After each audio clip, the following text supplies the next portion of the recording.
Hello, everyone, and welcome to the Ignorant Intellectual on Media.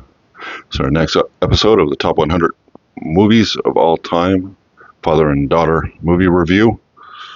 And we are on number 16. The 16 of the 100 is Requiem for a Dream, a Darren Aronofsky film. Directed by Darren Aronofsky, starring Jay Leto, Jennifer Connelly, Marlon Wayans, and Ellen Bernstein. This is basically a drug movie. It's basically a anti-drug movie. Let's put it that way. Basically, everybody in this film gets royally screwed because of drugs, right? So if you ever want to keep your kids off drugs, and they're like, at least 16, hopefully, you want to show them this film before that age. It's a pretty good anti-drug message that they have. I kind of relate it to if you ever want to turn somebody off on marriage, have them watch Who's Afraid of Virginia Woolf, and they'll never get married. This one is they'll never do drugs if they watch this film. Basically, it's three kids, like young in their 20s, and one of them, Jared Leto's character, his mother is also in it. So basically, the three kids are into drugs. I don't know which drug it is. What is it? Heroin? No, I I'm don't. not sure what it is. I think it's heroin, but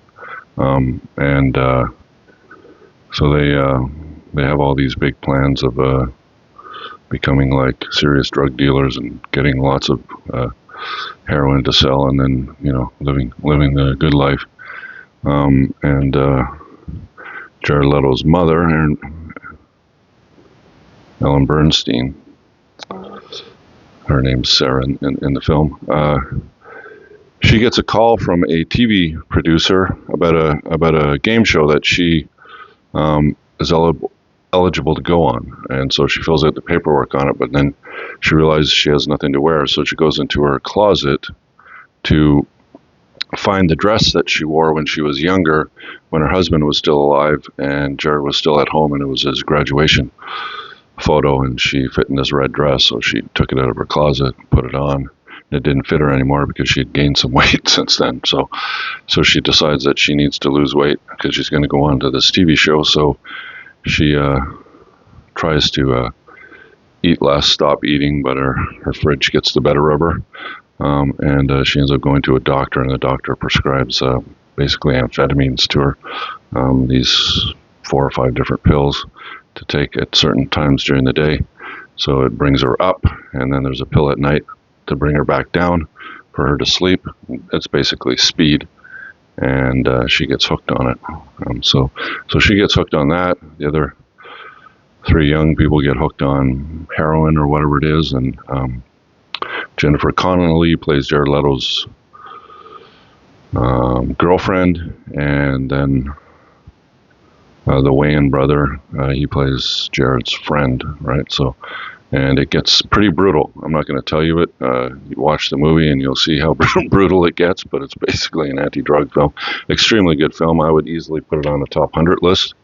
It's Aronofsky's best film, even though he did Pi, which is one of my favorite films from him, and he did The Wrestler, and he did there's the one that he did recently that won all those awards.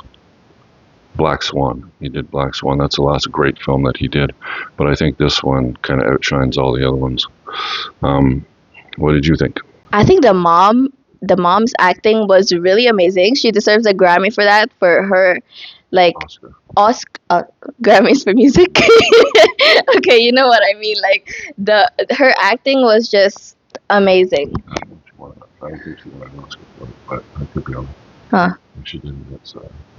Anyways, But anyways, like the movie was portrayed very captivating, especially that scene where she was watching this TV show and all of the actors just come out all around her and she was hallucinating and the whole apartment just becomes into a whole set. Like you just have to watch the movie to get what I'm saying cuz you just have to.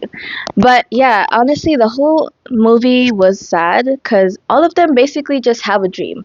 Like the mom has the dream to be on the show just to like recognize to be recognized and to I guess give a shout out to her son and her late husband. But yeah, like that's the dream that she wants to achieve, but she can't achieve that unless she fits into that specific red dress. Which I don't get because you could have really just bought a new dress, you know. But anyways, she gets into this drug just to like achieve that dream. But unfortunately, she gets hooked on it, which just made her all crazy. And for the son, I guess he has a dream of like becoming a big businessman in the drug business or whatever. But sadly, he gets hooked on the drug as well. And for the girl, I don't know what her dream is. I guess just to like hook up with people or whatever, just to like feel something. Oh no, that's not her dream. Her dream was just to get high, I guess, because she was doing all kinds of things just to like achieve that. As for Marlon, I don't know what his dream is. Just to make money, I guess. well, he was the one that was getting all the drugs for them to. Oh yeah, like I guess he he's wanted to move up in the drug business. yeah. So overall, it's just all sad because they all just want to achieve something, but this drug just messed them up. Also, I'd like to like the Ellen Bernstein character. The funny thing is that usually these films are about illicit drug use, like illegal drug use, and how it's bad, and how your life will end up falling apart because of it.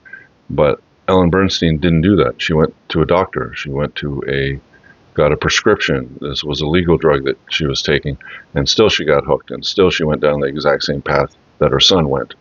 And so it's like whether it's prescription drugs or illegal drugs, you got to really watch out for drugs. Basically, what this film is about, and it gets pretty graphic. Let's put it that way. I don't want to really wreck it for you because the endings are pretty bad for all of them. So, but that's what made the movie so good, right? So, but Ellen Bernstein pretty much.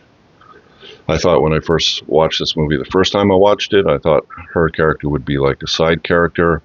The main character in this is the Jared Leto character, because he has a friend, Damon Wayans, and he has a girlfriend, Jennifer Connelly, and he has a mother, Ellen Bernstein. So he's the center of it, but they do spend a good amount of time with Ellen Bernstein on camera, and she just steals it away from everybody else. The most striking thing about Jared Leto is basically his eyes, basically. So his acting is okay. Jennifer Connelly's acting is good. Wayne's acting is good, but Ellen Bernstein's acting is like extremely good in this film. She takes it away from everybody else. It's her film. This film is definitely her film. So I don't know if she's done a better job in any of her other films than this one. So shout out to Ellen Bernstein and her role as Sarah in Requiem for a Dream. So that's what we thought of it. Let's scratch, see what's underneath.